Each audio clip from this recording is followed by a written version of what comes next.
Hello, welcome to Homesteading Northwest Florida. It is Monday, April 14th, 2025, and it's about, I'd say, 1:30 in the afternoon.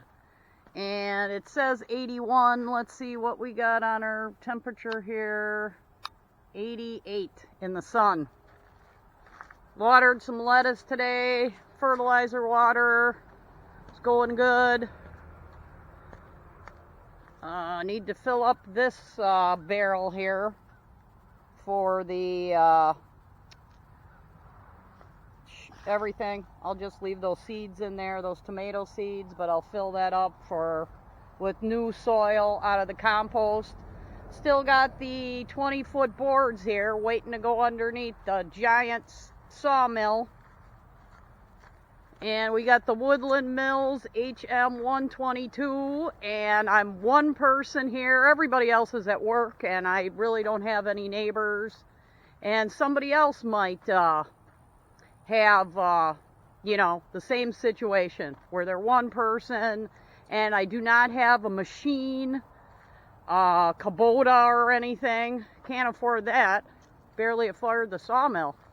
Maybe after I get the sawmill and make some wood, I'll get a Kubota. But I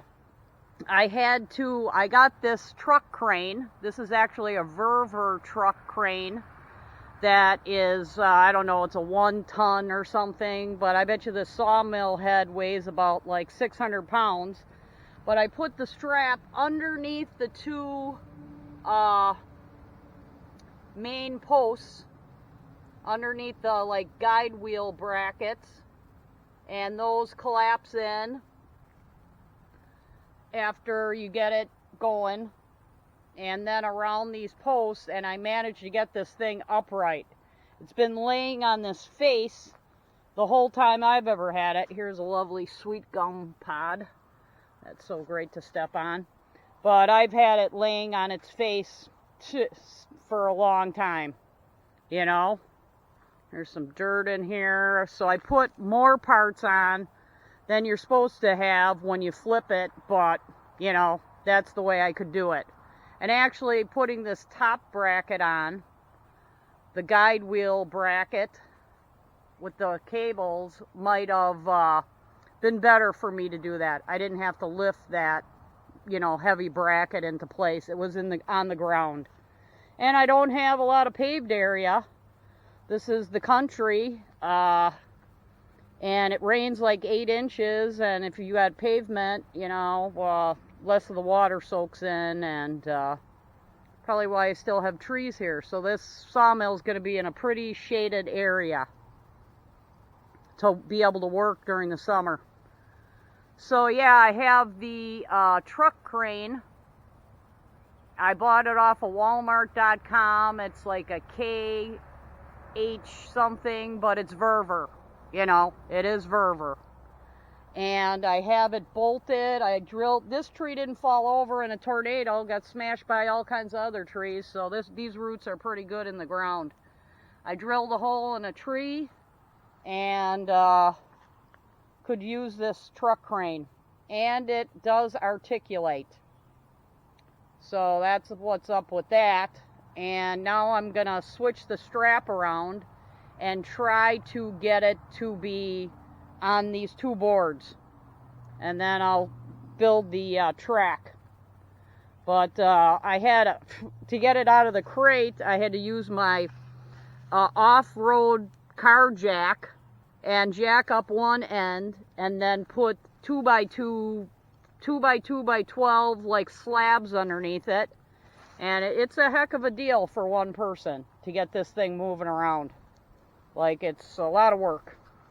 Oh, let's see how this works. Here's the little clampy. Oh my God, actually kind of worked. Might have to be tightened. Or there's a tag in the way. We'll see what happens. Shoo! But yeah, good, nice to have this upright. So I don't know if that car jack, or it's the off-road one, so it's actually a truck jack with bigger wheels, because you need everything with bigger wheels if you don't have cement everywhere or shop, which, I don't know who can afford that nowadays. But anyhow, got this baby upright and not laying on its face, and that's a happy day. But yeah, the top goes all that way. I'm gonna let the straps down, put the straps in a different configuration here now, and try to get it a little bit away from this truck crane, and get this other bracket on here.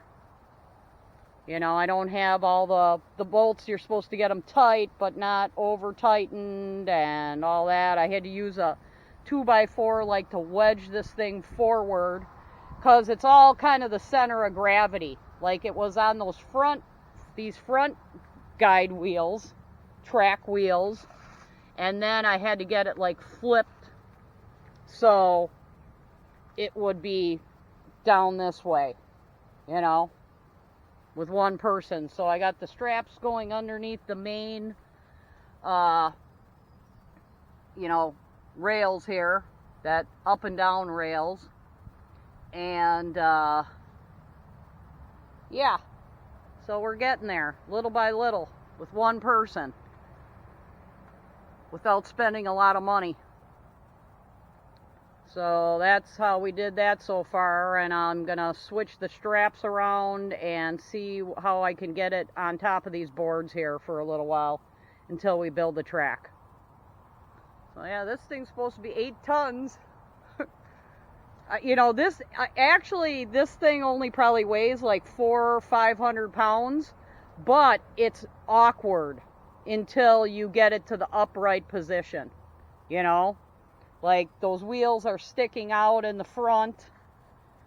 The guide wheels are sticking out in the front, and until you get the center of gravity, like, flipped over, you're out of luck there, you know? And I did do the timber tough. Wow, that's a lot. And in my opinion, a lot of wood chips, sawdust, you know, big sawdust here, you know, and moving boards, and you know, this is just kind of putzing around. And I do have a lot of trees that fall down in tornadoes, like giant trees. So we're gonna use them for something instead of just firewood. Like I did feel bad that, you know, I cut up really nice oak pieces that would have been great for building something into firewood. So all right, thanks for watching. Can be done.